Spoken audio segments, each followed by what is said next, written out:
Welcome to another lesson. এই লেসনে আমরা কথা বলবো সফটওয়্যার সম্পর্কে। সফটওয়্যার চ্যাপ্টারের এটি প্রথম লেসন। আর এই লেসনে আমি এক্সপ্লেন করব সফটওয়্যার কি, কত ধরনের সফটওয়্যার হয়ে থাকে এবং আলোচনা করব সফটওয়্যার বিভিন্ন ধরনের এক্সটেনশন সম্পর্কে। তো চলুন শুরু করা যাক। Understanding software. প্রথমে যে জিনিসটা নিয়ে কথা বলবো সেটি হচ্ছে software. What is software? Software জিনিসটা কি? সফটওয়্যার হলো মূলত একটি প্রোগ্রাম যা অনেকগুলো ইনস্ট্রাকশন নিয়ে তৈরি হয়, যা কম্পিউটারকে মূলত একটি নির্দিষ্ট কাজের জন্য কর্মক্ষম করে তোলে। অর্থাৎ যে কাজটি কম্পিউটার নর্মালি করতে পারে না, কিংবা একজন ইউজার কম্পিউটারকে দিয়ে সাধারণত করতে পারে না, সেটার জন্য প্রয়োজন কি কিছু ইনস্ট্রাকশন, কিছু প্রোগ্রাম, এবং এই প্রোগ্রামগুলোকে একসাথে করে একটা প্যাকেজ বানানো হয়, যেই প্যাকেজটা অপারেটিং সিস্টেম অনুযায়ী ভিন্ন ভিন্ন হয়ে থাকে। যেমন উইন্ডোজ অপারেটিং সিস্টেমের জন্য .exe কিংবা .msi, অন্যদিকে অ্যান্ড্রয়েডের জন্য .apk, আবার লিনাক্সের জন্য ডেভ, ইত্যাদি ইত্যাদি। একটা জিনিস বলে রাখা ভালো, সেটা হচ্ছে সফটওয়্যার কিন্তু কোনো হার্ডওয়্যারের মতো না, হার্ডওয়্যার যেমন আমরা ছুঁতে পারি, যেমন একটা মাউস এর আমরা ছুঁতে পারি। কিন্তু একটা মজার ব্যাপার হচ্ছে, এটা দিয়ে আপনি অনেক অনেক কাজ করতে পারলেও এটাকে আপনি ছুঁতে পারবেন না। আপনি এটাকে দেখতে পারবেন, এটাকে কমান্ড দিতে পারবেন। কম্পিউটার কিন্তু আপনার আমার ভাষা বোঝে না, এমনকি সেটা যদি ইংরেজিও হয়ে থাকে। মূলত কম্পিউটারকে মানুষের ভাষা বোঝানোর জন্য, মানুষের ইনস্ট্রাকশন বোঝানোর জন্য তৈরি করা হয়েছে প্রোগ্রামিং ল্যাঙ্গুয়েজ, এবং সেই প্রোগ্রামিং ল্যাঙ্গুয়েজ দিয়েই সাধারণত বিভিন্ন ধরনের সফটওয়্যার আমরা তৈরি করে থাকি। তবে সেই প্রোগ্রামটার জন্য প্রয়োজন কিছু ইনস্ট্রাকশন। আমরা বলে দিই তুমি এটা করবে, সেটা করবে, এটা করবে না, সেটা করবে না, এবং ওকে যা যা বলবো এক্স্যাক্টলি সেটাই করবে। আপনি যদি উল্টো কিছু করতে যান, সেক্ষেত্রে আপনাকে এরর মেসেজ শো করবে। সফটওয়্যার কিন্তু ডিভাইসগুলোর জন্য খুবই ক্রুশাল, যেমন মোবাইল, ট্যাবলেট, কম্পিউটার ইত্যাদি ইত্যাদি। এগুলো কিন্তু সফটওয়্যার ছাড়া ফাংশনই করতে পারে না। এবং আপনিও চাইলে কম্পিউটারকে কোনো নির্দেশ দিতে পারবেন না নির্দিষ্ট কোনো সফটওয়্যারের সাহায্য ছাড়া। এখন আমরা দেখব সফটওয়্যার কেন দরকার। Imagine your computer is a tool and software is what makes it useful. For example, a web browser is software. Without it, you couldn't search, read, or download anything on internet. Software is the magic that brings your device to life. সহজ ভাষায় বলতে গেলে, আপনি কোনো একটা নির্দিষ্ট কাজ করতে গেলে সফটওয়্যার লাগবেই। এটাই হচ্ছে সবচেয়ে গুরুত্বপূর্ণ ভূমিকা। যেমন আপনি যাচ্ছেন ইন্টারনেট ব্রাউজ করবেন, এখন এই ইন্টারনেটটা ব্রাউজ করতে গেলে আপনি মনে মনে বললে তো আর হবে না। এটা একটা নির্দিষ্ট জায়গায় গিয়ে আপনাকে কমান্ড দিতে হবে। আপনি নির্দিষ্ট একটা ঠিকানা লিখবেন ওয়েবসাইট হিসেবে, বা অন্যান্য ইনস্ট্রাকশন দেবেন। এগুলোর জন্য প্রয়োজন একটা ব্রাউজার। আর দিন শেষে ব্রাউজার নিজে একটা সফটওয়্যার। এখন এই ব্রাউজারটা ছাড়া না আপনি পারবেন কোনো কিছু সার্চ করতে, না কোনো কিছু পড়তে, না কিছু ডাউনলোড করতে ইন্টারনেট থেকে। যার কারণে সফটওয়্যারকে একটা ম্যাজিক বলা যেতে পারে, যেটা আপনার ডিভাইসটাকে একদম জীবন্ত করে তোলে। অলরাইট, এবার কথা বলবো সফটওয়্যার টাইপস নিয়ে। সফটওয়্যারকে আমরা এক্ষেত্রে তিনটি ভাগে ভাগ করতে পারি। প্রথমটি হচ্ছে সিস্টেম সফটওয়্যার। আচ্ছা, দেখি এর মধ্যে কি কি থাকে। সিস্টেম সফটওয়্যারের মধ্যে রয়েছে আবার অপারেটিং সিস্টেম। এখন অপারেটিং সিস্টেম জিনিসটা কি, সেটা আমি ইতিমধ্যে এক্সপ্লেন করেছি, তাও আরেকবার বলছি। অপারেটিং সিস্টেম হচ্ছে একটা বড় সফটওয়্যার, অনেক বড় সফটওয়্যার, একটা এনভায়রনমেন্ট তৈরি করে, এবং সেই সাথে এটা কি করে, হার্ডওয়্যার, সফটওয়্যার এবং ইউজারের সাথে একটা কমিউনিকেশন স্ট্যাবলিশ করে, এবং সেই সাথে কম্পিউটারের ওভারঅল টাস্কগুলোকে রান করে। তো এটা নিয়ে অলরেডি আমি বিস্তারিত বলেছি, এতটুকু আমি জাস্ট আপনাকে স্মরণ করানোর জন্য বলে দিলাম। তো এর কিছু এক্সাম্পল দেখি এই টাইপের কি সফটওয়্যার আছে বাজারে, যেমন Windows, Linux, Android and iOS.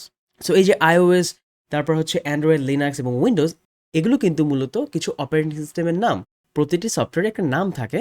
Microsoft build করেছে তাদের অপারেটিং সিস্টেমটা, তাই তাদের ইচ্ছে মতো নাম দিয়েছে উইন্ডোজ। আবার যারা অ্যান্ড্রয়েড নির্মাতা, তারা কিন্তু এটার নাম দিয়েছে অ্যান্ড্রয়েড। এটা একটা সফটওয়্যার, বড় সফটওয়্যার, যেটা বললাম হার্ডওয়্যার, সফটওয়্যার এবং ইউজারের সাথে কমিউনিকেশন এস্টাবলিশ করে। আচ্ছা, এই তো গেল হচ্ছে আমার অপারেটিং সিস্টেম। আর দ্বিতীয় যেই সিস্টেমটা, মানে সিস্টেম সফটওয়্যার, সেটা হচ্ছে ল্যাঙ্গুয়েজ ট্রান্সলেটর। তো ল্যাঙ্গুয়েজ ট্রান্সলেটর কি, এটা কি গুগল ট্রান্সলেটরের মতো কিছু না। এটা কিন্তু ইংলিশ থেকে বাংলা, বাংলা থেকে ইংলিশ, উর্দু থেকে আরবি, ফার্সি থেকে হিন্দি, এমন কোনো ট্রান্সলেটর না। এটা মূলত প্রোগ্রামিং ল্যাঙ্গুয়েজকে কম্পিউটারের রিডেবল কোড হিসেবে ট্রান্সলেট করে। অর্থাৎ বিভিন্ন প্রোগ্রামিং ল্যাঙ্গুয়েজে লেখা যেই সফটওয়্যারগুলো রয়েছে, সেগুলোকে কম্পিউটারের রিডেবল কোডে কনভার্ট করার কাজটাই করে এই ল্যাঙ্গুয়েজ ট্রান্সলেটর। ল্যাঙ্গুয়েজ ট্রান্সলেটরও কয়েক ধরনের হয়ে থাকে, এই যেমন কম্পাইলার, ইন্টারপ্রেটার, অ্যাসেম্বলার এবং ডিবাগার। এদের কিন্তু প্রত্যেকেরই নিজস্ব ফাংশন রয়েছে। অলরাইট, এরপর আমরা কথা বলবো অ্যাপ্লিকেশন সফটওয়্যার। এটাই হচ্ছে সেটা যেটা আমরা দৈনন্দিন জীবনে ব্যবহার করি। অর্থাৎ এই অ্যাপ্লিকেশন সফটওয়্যারটা ডিজাইন করা হয় এন্ড ইউজারদের জন্য, মানে আপনার আমার মতো। তো আমরা একটু এক্সাম্পল দেখলে বুঝতে পারবো যে আসলে কোন জিনিসগুলোকে আমরা কম্পিউটারের অ্যাপ্লিকেশন সফটওয়্যার হিসেবে চিহ্নিত করছি। নাম্বার 1, আমরা এখানে একটা এক্সাম্পল দিতে পারি মাইক্রোসফট ওয়ার্ড, তারপরে গুগল ক্রোম, মিউজিক প্লেয়ার।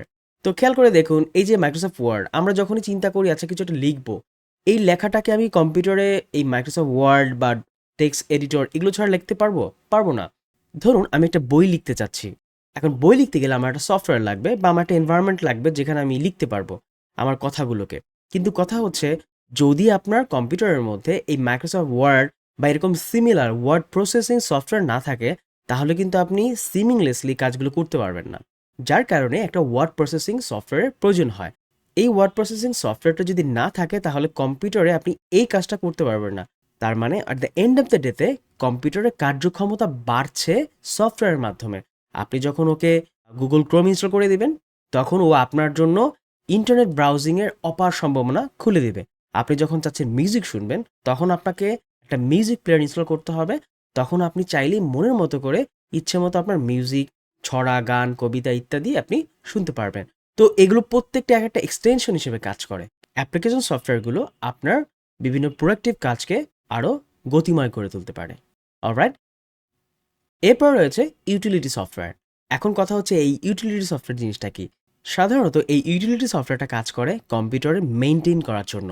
এটা আপনার কম্পিউটারকে আরও ফাস্টার কাজ করতে সাহায্য করে, সবসময় ক্লিন রাখার চেষ্টা করে, ভাইরাস মুক্ত থাকার চেষ্টা করে, ইত্যাদি ইত্যাদি অনেক কাজ আছে। এক কথায় ইউটিলিটির কাজটা করে।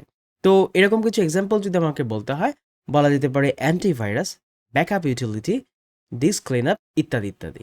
অ্যান্টিভাইরাসের কাজটা আমরা সবাই জানি। এটি মূলত আমাদের বিভিন্ন ধরনের ম্যালওয়্যার বা ভাইরাস থেকে প্রোটেক্ট করে। অন্যদিকে ব্যাকআপ ইউটিলিটি আমাদের কম্পিউটারের বিভিন্ন ফাইলস বা ফোল্ডারগুলোকে ব্যাকআপ করতে সাহায্য করে। এগুলো কিন্তু দেখুন কম্পিউটারের কার্যক্ষমতা বাড়াচ্ছে। ডিস্ক ক্লিন আপ টুলেরও একটা কাজ রয়েছে, আর সেটা হচ্ছে আপনার ডিস্কটা রয়েছে এটাকে ক্লিন রাখা। আমরা ইতিমধ্যে রেজ অর্গানাইজার কিংবা মাইক্রোসফটের পিসি ম্যানেজার সম্পর্কে পরিচিত হয়েছে। সেগুলো কিন্তু এই টাইপের ইউটিলিটি সফটওয়্যার, এবং স্পেশালি বলা যায় রেজ অর্গানাইজারটা একটা ডিস্ক ক্লিন আপ টুল। এখানে আমি আরও একটা জিনিস উল্লেখ করতে পারি, আর সেটা হচ্ছে ফার্মওয়্যার।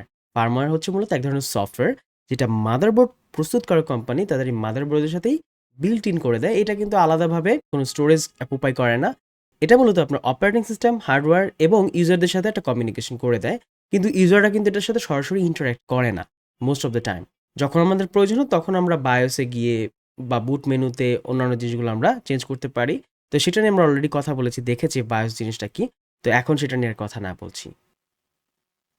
এরপর আমরা কথা বলবো ফাইল এক্সটেনশন নিয়ে, অর্থাৎ সফটওয়্যারের বিভিন্ন ধরনের ফাইল এক্সটেনশন নিয়ে। ফাইল এক্সটেনশন জিনিসটা কি, এটা আমরা ইতিমধ্যে জেনেছি। সাধারণত এক্সটেনশন মানে হচ্ছে লেজ।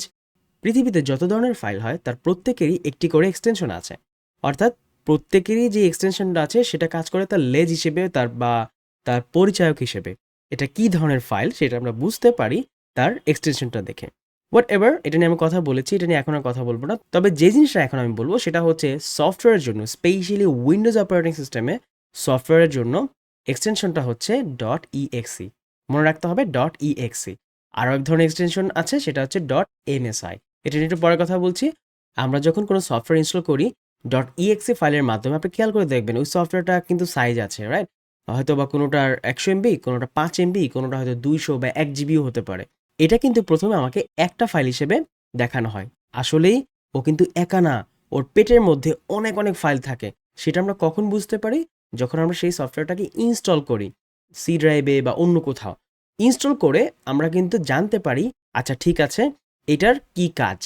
ইনস্টল করার সময় যেটা হয়, উইন্ডোজের ইনস্টলারটা এই এক্সিকিউটেবল ফাইলের মধ্যে থাকা বাকি ফাইল যেগুলো আছে সেগুলোকে কপি করে নিয়ে যায় নির্দিষ্ট একটা ফোল্ডারে, অর্থাৎ এই সফটওয়্যার নামে যে ফোল্ডারটা তৈরি হয় সেই ফোল্ডারে নিয়ে যায়। তো সাধারণত অনেক ধরনের ফাইল হয়, আমি এখানে মোস্ট কমন যে ফাইলগুলো হয় সেগুলোর সাথে আপনাকে একটু পরিচয় করে দিচ্ছি। প্রথমে দেখি আমরা ডকুমেন্টেশন রিলেটেড কিছু ফাইল থাকে, যেমন পিডিএফ টাইপের ফাইল থাকতে পারে, টেক্সট ফাইল থাকতে পারে, কিংবা মার্কডাউন ফাইল থাকতে পারে। পিডিএফ ফাইলটা আমরা হয়তো বা অনেকেই জানি, জাস্ট ডকুমেন্ট পড়ার জন্য খুব পোর্টেবল একটা ডকুমেন্ট ফরম্যাট। এটা সব জায়গাতে এটা আমরা ভিউ করতে পারি, যে কোনো মোবাইল কিংবা কম্পিউটার বা ল্যাপটপে যে কোনো জায়গাতে কিন্তু আমরা এটা ইজিলি দেখতে পারি যে এর মধ্যে কি আছে। আচ্ছা, টেক্সট ফাইলটা হচ্ছে, এটাও খুব কমন একটা file format, plain text file. এটা সব ধরনের সিস্টেমে কিন্তু এটা রান করা যায় বা আমরা দেখতে পারি। মার্কডাউনটাও কিন্তু খুব কমন একটা জিনিস। এটা হয়তো আমরা অনেকে বুঝি না জিনিসটা আসলে কি। এটাও কিন্তু প্লেন টেক্সটের মতো, কিন্তু আবার একেবারে প্লেন টেক্সটের মতো না। এটার মধ্যে আবার কিছু অ্যাডভান্স ফিচার রয়েছে। আর এটা কাজ করে সাধারণত ব্লক আকারে। এটাই হচ্ছে এর আর এর মধ্যে পার্থক্য। এই ৩ ধরনের ফাইলই ব্যবহার করা হয় ডকুমেন্টেশনের জন্য। ডকুমেন্টেশন জিনিসটা কি? ডকুমেন্টেশনটা হচ্ছে একটা সফটওয়্যার কিভাবে কাজ করবে, কিভাবে ইনস্টল করতে হবে, এই রিলেটেড কিছু কমন ইনস্ট্রাকশন দিয়ে দেওয়া হয়। অর্থাৎ যারা ইউজার তাকে যেন অন্য কোথাও খুঁজতে না হয় যে এটা কিভাবে কাজ করে, কিভাবে ইনস্টল করে, সেটার ছোট্ট একটা ইনস্ট্রাকশন এই ডকুমেন্টেশনের মধ্যেই দেওয়া থাকে। এরপরে কিছু মিডিয়া ফাইলও থাকে। অর্থাৎ দেখুন, আমরা যখন একটা সফটওয়্যার ইনস্টল করি তখন কিন্তু তার মধ্যে লোগো থাকে, তারপর অন্যান্য ধরনের মিউজিক থাকতে পারে, ভিডিও থাকতে পারে। ওগুলোর জন্য ব্যবহার করা হয় জেপিজি, পিএনজি, এমপি3, এমপি4 ইত্যাদি ইত্যাদি ফাইল ফরম্যাট।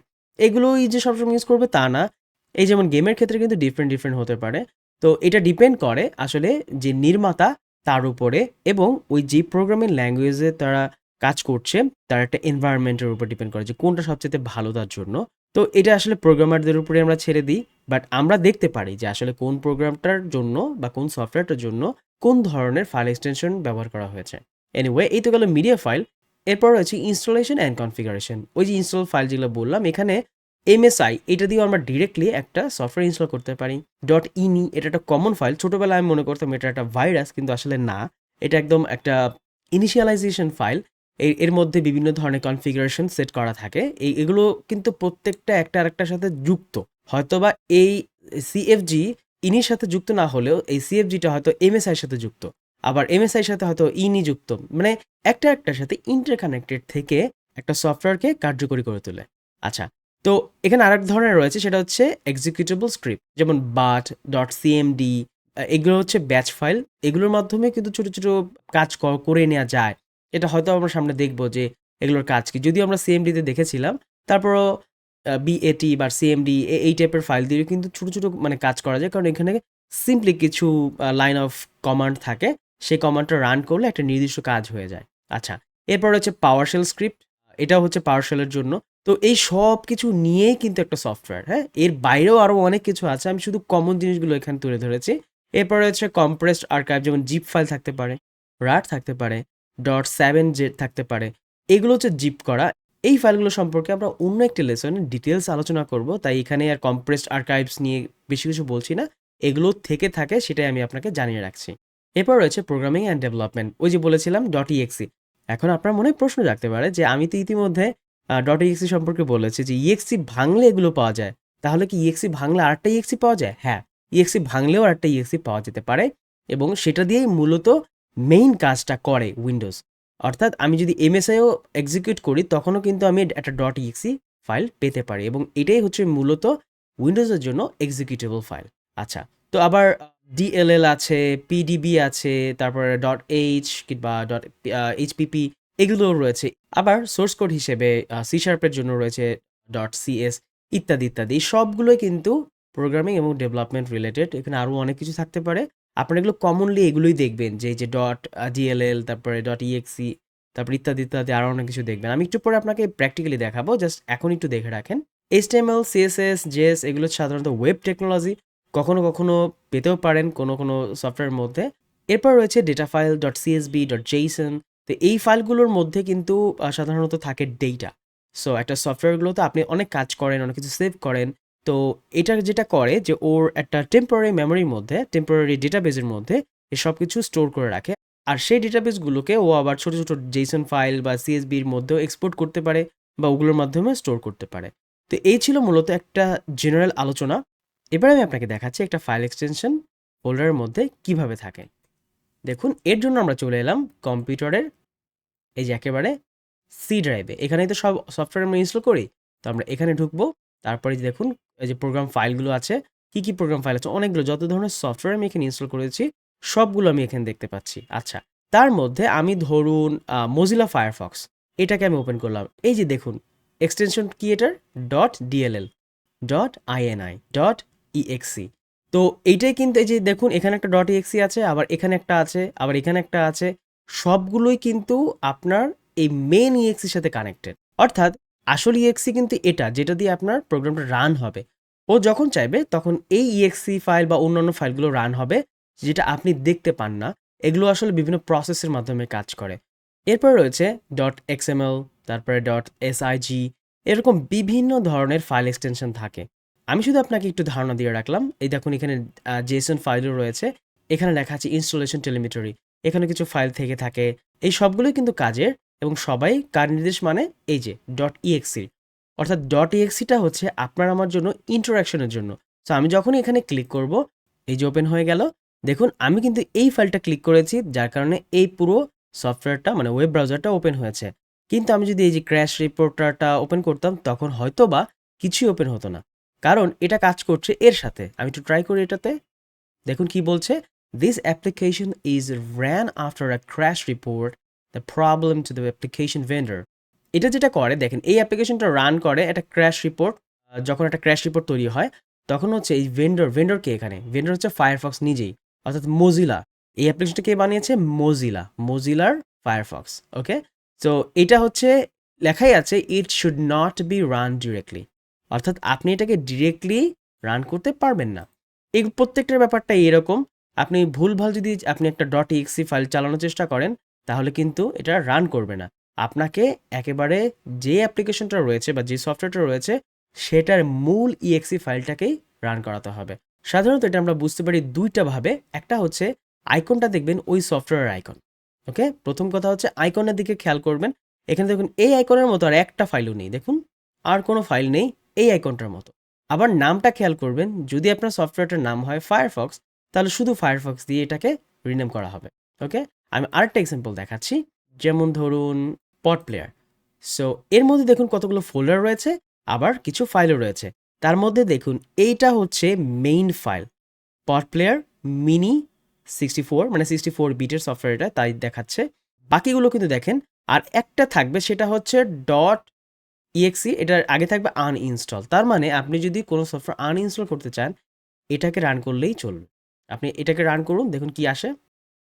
ওকে, ইয়েস, দেখুন আমাকে বলা হচ্ছে ভাই আপনি এটাকে আনইনস্টল করতে চাচ্ছেন কিনা। তো আমি এটাকে ক্যান্সেল করে দিচ্ছি আপাতত। যখন আমরা আমাদের সেটিংস অ্যাপ থেকে আমরা দেখিয়েছিলাম কিভাবে সফটওয়্যার আনইনস্টল করতে হয়, এটা নিয়ে আমরা কথা বলবো। তো সফটওয়্যার আনইনস্টল যে করি, ওটা কিন্তু মূলত একেই রান করাচ্ছে, কিন্তু আপনি দেখতে পাচ্ছেন না। আপনার ভিতরে ভিতরে ওকেই কল করে যে ভাই তুমি কোথায় আছো, তাড়াতাড়ি রান হয়ে যাও, ইউজার এখন তোমাকে আনইনস্টল করতে চাচ্ছে। এবং তখনই আমরা একটা সফটওয়্যারকে আনইনস্টল করতে পারি। আচ্ছা, এবং দেখুন এই যে কি লেখা আছে, লোগো। এই যে এখানে একটা লোগো, একটা ইমেজ ফাইল রয়েছে, পিএনজি ফাইল, যেটা আমি দেখিয়েছিলাম এর আগে। তারপর ল্যাঙ্গুয়েজ রয়েছে বিভিন্ন ধরনের ভাষার জন্য, দেখুন অ্যারাবিক, তারপরে হচ্ছে ইংলিশ, চাইনিজ, পোলিশ, পর্তুগিজ ইত্যাদি ইত্যাদি, প্রত্যেকটা ভাষার জন্য ওরা একটা ডট ইএনই ফাইল রেখেছে। সো এই ফাইলগুলোও কিন্তু আপনি আসলে সরাসরি সবসময় এক্সিকিউট করতে পারবেন না, আবার কিছু কিছু পারবেন। এই যেমন ধরুন কি করেছে এরা, একটা কোড দিয়েছে, এই কোডের অ্যাগেনস্টে এই লেখাটা দেখাবে। ওকে, তো এভাবে করেই এই জিনিসটাকে পুরো সফটওয়্যারটাকে ট্রান্সলেট করা হয়েছে। সো আপনি যখনই এই সফটওয়্যারের মধ্যে ঢুকে অ্যারাবিক সেট করেন, তখন সব কিছু অ্যারাবিক হয়ে যায়, ইংলিশ সেট করলে সব কিছু ইংলিশ হয়ে যায়। তো এইগুলো সব কিছু নিয়েই কিন্তু এই সফটওয়্যারটা তৈরি হয়েছে। এগুলো একটা বাদ দিয়ে দেন, যদি কোনো একটা গুরুত্বপূর্ণ ফাইল বাদ দিয়ে দেন, তাহলে ওই ফাংশনটা কাজ করবে না। এমন আছে যে পুরো সফটওয়্যারটাই কাজ না করতে পারে। যখন আপনি রান করতে যাবেন, তখন আপনাকে এরর দেখাবে এবং বলে দিবে যে কি এররটা পাচ্ছে। সে বলে দিবে যে হ্যাঁ, একটা ডট ডিএলএল ফাইল মিসিং, একটা পিএনজি ফাইল মিসিং। হয়তো পিএনজির জন্য বলবে না, পিএনজি খুব একটা ইস্যু না, কিন্তু ডট ডিএলএল ফাইল কিংবা ডট ইএক্সি ফাইল, এগুলো যদি কোনো একটা মিসিং হয়, তখন কিন্তু এটা রান করতে পারবে না। এবং ভাই আপনি তাড়াতাড়ি এটাকে কালেক্ট করেন, আদারওয়াইজ আমি আপনাকে এটাকে রান করিয়ে দিতে পারবো না।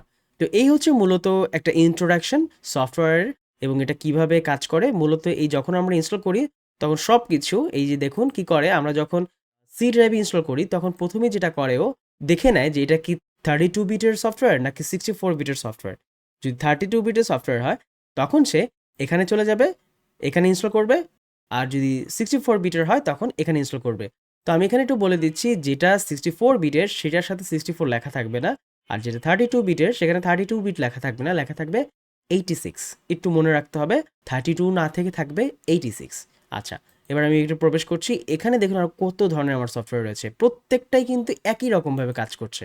অর্থাৎ ও কি করছে, ও প্রোগ্রাম ফাইলসে যাচ্ছে, কিংবা এই যে নিচেরটায় 32 বিটে যাচ্ছে, যে কোনো একটা যাচ্ছে। আচ্ছা, এখানে গেল, ধরুন এটা 64 বিটের একটা সফটওয়্যার। তো তখন যেটা করবে, ও নিজের মতো করে এখানে একটা ফোল্ডার ক্রিয়েট করবে। ধরুন একটা ফোল্ডার ক্রিয়েট করলো মজিলা নামে।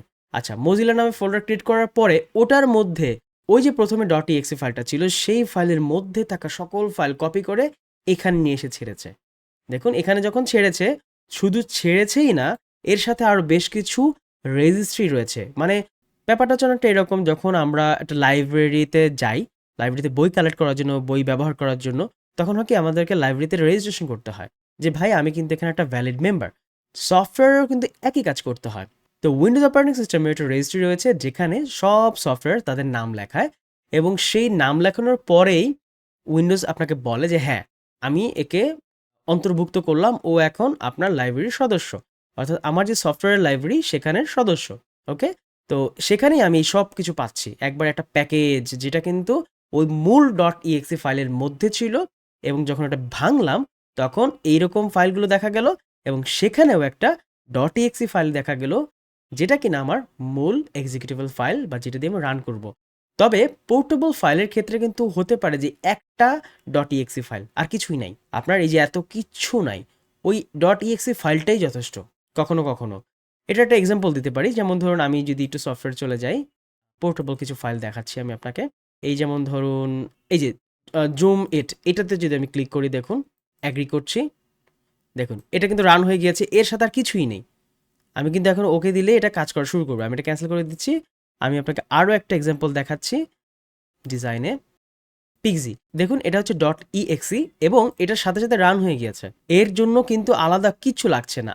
আবার উপরের দিকে যে সফটওয়্যারটা রয়েছে এটাও কিন্তু একইভাবে কাজ করে। আমি যদি এটাকে ক্লিক করি তখন এটা কিছুটা সময় নিবে, সময় নেওয়ার পরে এর মধ্যেই কিন্তু সব ফাইল আছে। দেখুন এই ফাইলটা কত বড়, এর মধ্যেই এমন একটা টেকনোলজি ইউজ করেছে যার মধ্যে ওর আলাদা কিছু লাগছে না, ওই একটা ডট ইএক্সি ফাইলের মধ্যেই সব কিছু আছে। তার মানে ও ওর পেটের মধ্যে থেকে সব কিছু বের না করেও, পেটের মধ্যে রেখেও একটা নির্দিষ্ট কাজ করতে পারে, যেটাই যে পিক্সি দেখছি আমরা, যেটা যেভাবে কাজ করছে, এই পোর্টেবল ফাইলটাও বা এই পোর্টেবল সফটওয়্যারটাও একই কাজ করছে। অলরাইট, এই ছিল আমাদের সফটওয়্যার নিয়ে সব বোঝাপড়া। আমরা জানলাম বেশ কয়েক ধরনের সফটওয়্যার সম্পর্কে, আমরা জানলাম তারা কিভাবে কাজ করে, এবং আমরা প্র্যাকটিক্যালি দেখব সামনে যে কিভাবে আমরা সফটওয়্যার খুঁজে পেতে পারি, সেগুলো ইনস্টল করতে পারি, আনইনস্টল করতে পারি, এবং সেফ কোন কোন সোর্স রয়েছে যেখান থেকে আমরা সফটওয়্যার ডাউনলোড করতে পারি। সব কিছু নিয়ে আলোচনা করব নেক্সট লেসনে। Keep practising, happy learning.